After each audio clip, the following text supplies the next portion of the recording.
Guys, good morning. Tara, samahan niyo ako at mamalengke tayo ngayong umaga. Tara, let's go!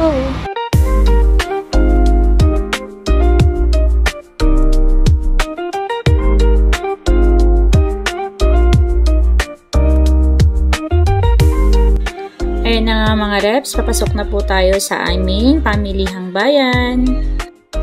Dito nga sa bungad ay makikita natin yung police station at saka yung fire station.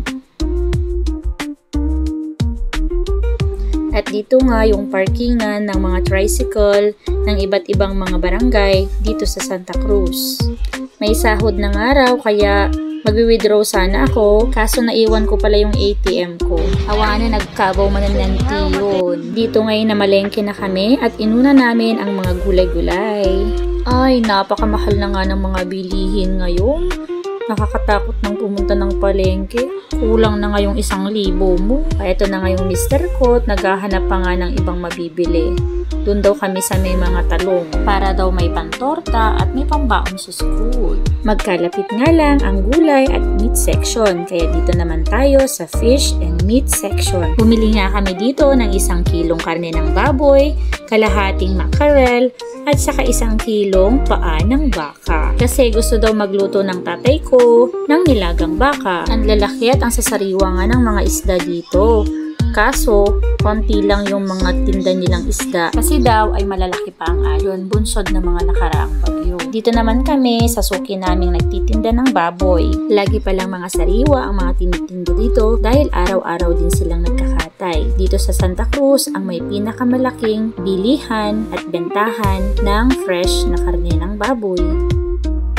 Bumili din pala ako ng prutas para naman meron tayong antioxidant. O, diba? Hello mga reps, nakauwi na tayo galing palengke. Palit na rin tayo. So papakita natin yung mga pinamili natin kanina. Tara!